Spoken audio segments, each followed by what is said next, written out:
Tu passes du manque à l'abondance au nom de Jésus. La richesse devient indiscutable dans ta vie. Le seul enjeu, c'est le temps où ce n'est pas arrivé.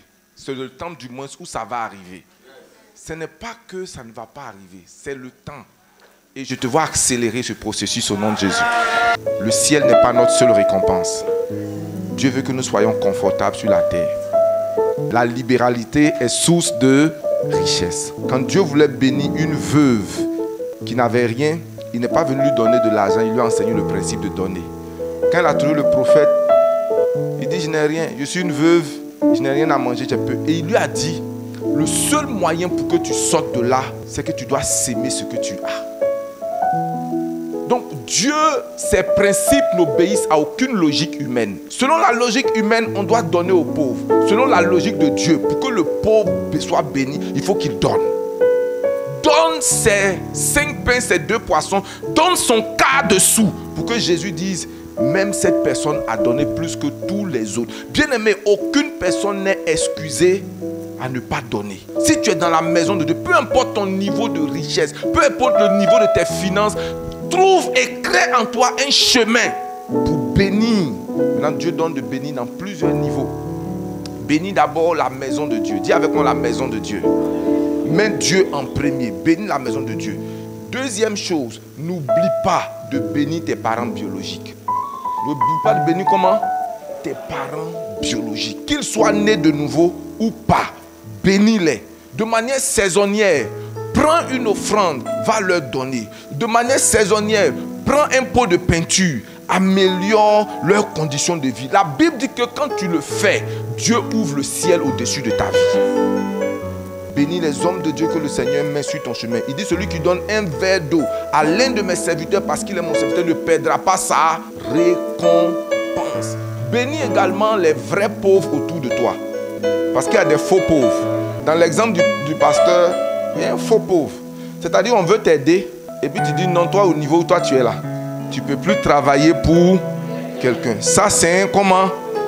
Un faux pauvre. Dans 2 Corinthiens 3, le verset 10, il dit que celui qui refuse de travailler, il n'a pas dit que celui qui ne travaille pas. Tu ne dois pas donner à manger à quelqu'un, même si vous êtes parenté, qui a tous ses membres au complet, qui refuse de travailler. Si, il ne faut pas lui donner à manger. Bon, tu peux avoir 42 ans, tu vis chez ton oncle. Bon, tu as 30 ans, tu vis encore chez ta tante. Et tu luttes gratin avec les enfants. Lisons la deuxième partie. Il dit: ok, lorsque nous étions comment? Chez vous, nous vous disions expressément comment? Si quelqu'un ne veut pas, c'est lui-même son vouloir. Ce n'est pas qu'il a un handicap. Ce n'est pas que quelque chose est arrivé. C'est lui-même, il ne veut pas. La Bible dit que celui qui ne pas travailler, qu'il ne... Parce que la nourriture que tu vois là, c'est le travail de quelqu'un. Donc si tu ne veux pas travailler, tu n'as pas droit. Ça ne te fait pas méchant. Amen. Je dis, ça ne fait pas de toi méchant. Donc on touche l'un des points que le pasteur a dit. Il faut travailler. Il faut faire comment? Tout ce que tes mains trouvent à faire, fais comment? Fais-le. En attendant ce que tu veux faire, fais ce que tu peux faire. Trouve quelque chose à faire. Soit débrouille-toi, mets ta main dans quelque chose. Et le Seigneur dit qu'il va prospérer l'ensemble de ces choses-là dans le nom de Jésus. Bien, commence à travailler. Commence comme tu peux. Et c'est tout travail procure l'abondance. Tout travail procure l'abondance. Mets ta tête au travail. Mets tes mains au travail. Mets tes pieds au travail. Mets ton argent au travail. Mets tes relations au travail. Et obligatoirement, tu vas prospérer. Obtiens la sagesse. Que celui parmi vous qui manque de sagesse, qu'il la demande à qui? À Dieu. Le premier moyen par lequel nous obtenons la sagesse, c'est dans la prière. Après, nous la prenons auprès de ceux qui ont la sagesse. Va auprès de la fourmi, toi paresseux. Observe ses voies et apprends d'elle. Va auprès de la fourmi. Va auprès de ceux qui ont la sagesse. Achète des livres, lis-les. Et il faut extraire la sagesse au milieu de cela. Observe ceux qui ont réussi et prends leur chemin. Vous savez que j'aime souvent équilibrer certaines choses. Il faut comprendre ce que le pasteur a dit. Et moi, je suis contre les personnes qui disent que la richesse n'obéit pas à la prière, aux jeûnes et tout ça. Ils sont partis d'un constat, d'une observation. ce n'est pas biblique, mais ils sont partis d'une observation. Cette observation et ce constat, c'est que la plupart de ceux qui sont devenus riches n'ont pas eu besoin de jeûner, de prier pour devenir riches. Bill Gates a jeûné combien de jours? Ok, nos riches qui sont ici là, si tu leur demandes est-ce qu'ils ont une fois jeûné une fois dans leur vie, ils vont te dire je n'ai jamais jeûné. Donc les gens, les pasteurs et les chrétiens sont partis de l'observation et du constat que si ces gens sont devenus riches sans avoir jeûné, sans avoir prié, alors cette partie de la vie de l'homme ne répond pas au jeûne, à la prière. Donc on doit trouver dans leur pratique, dans la pratique de leur vie, les causes et les raisons de la richesse. Je pense que cette approche n'est pas équilibrée. Parce que nous parlons d'un autre type de richesse. Est-ce qu'on est ensemble? Et c'est pourquoi nous sommes dans la maison de Dieu. C'est vrai, toutes ces choses-là sont importantes, mais je t'assure que la prière a son rôle. Mais la prière ne fait pas tout. Est-ce qu'on est ensemble? La prière a son rôle, mais la prière ne fait pas comment? Tout. Tu travailles en priant, tu pries en travaillant. Et je vois Dieu bénir l'œuvre de tes mains au nom de Jésus. Le Seigneur va bénir quelqu'un. 2 Rois 4, verset 1.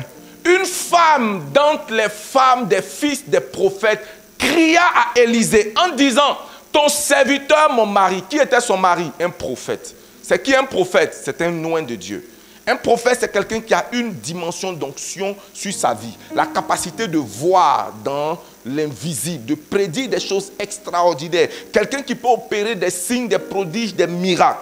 Mais voici la condition de sa vie. Ton serviteur, mon mari, est comment? Quand tu meurs à une certaine condition, en général en Israël, les femmes sont très souvent longtemps plus jeunes que leur mari. C'est une tradition juive. Et tu sais que ton serviteur fait comment? Il était dans la sanctification. Et puis qu'est-ce qui se passe? Oh! Le créancier est venu. C'est-à-dire que quand ton mari est mort, le créancier est venu. Non pas prendre notre maison, mais nos enfants. Ça veut dire que le gars devait beaucoup. Le genre de dette où on vient prendre tes enfants, imaginez un peu la dette. C'est pas petit crédit que le gars a fait. Et puis il n'a pas pris un enfant. Il a pris combien d'enfants? 2. Combien d'enfants il a pris? 2.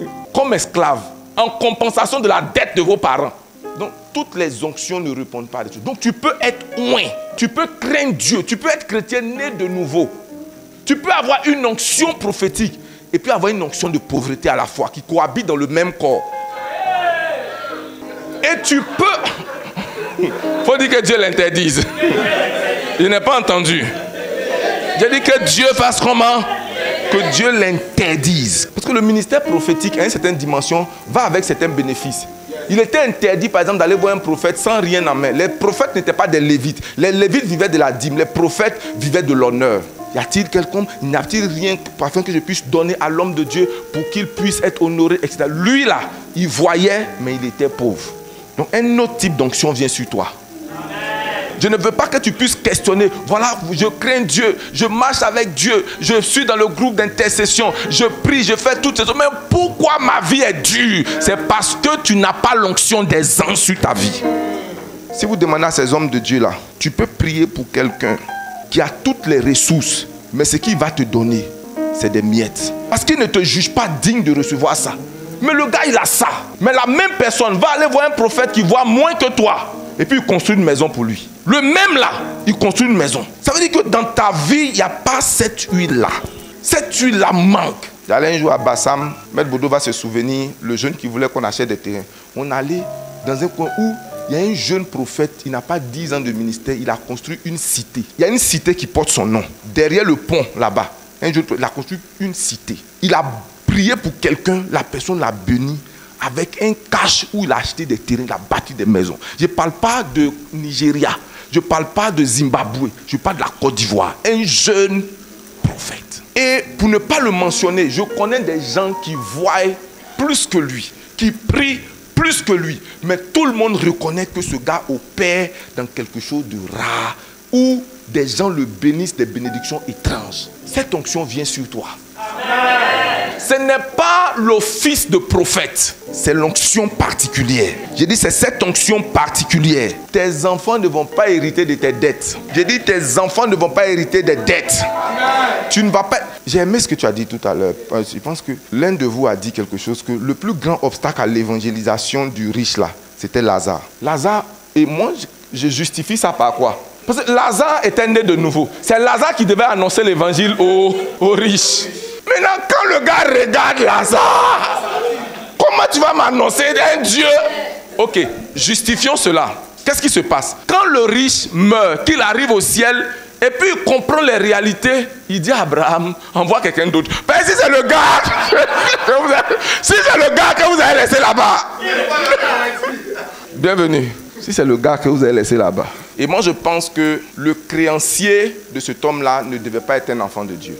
Qui est d'accord avec moi? Le créancier du prophète-là, ça ne devait pas être un enfant de Dieu. Sinon, il allait faire don au prophète. Mais le prophète a dû dire, donne-moi, je vais payer dans peu de temps. Donne-moi, donne-moi, donne-moi, donne-moi, jusqu'à ce que c'est devenu une montagne. Certainement, le prophète n'avait plus rien. Il a pris ses maisons, il a pris ses biens. À un moment donné, il n'avait plus rien. Il ne pouvait que payer avec ses enfants. Tu n'arriveras pas à cela au nom de Jésus. 1 Samuel chapitre 10, verset 1. Regarde quelque chose. Samuel prit une fiole d'huile qu'il répandit sur la tête de Saül. Et il le baisa en disant, l'Éternel ne t'a-t-il pas oint pour que tu sois chef de son héritage? Maintenant, alors, 1 Samuel chapitre 16, le verset 1. Retenez fiole. Dis avec moi fiole d'huile. Ok. L'Éternel dit à le même Samuel, à qui Dieu a dit, prends une fiole. Le même, il lui dit, quand cesseras-tu de pleurer sur qui?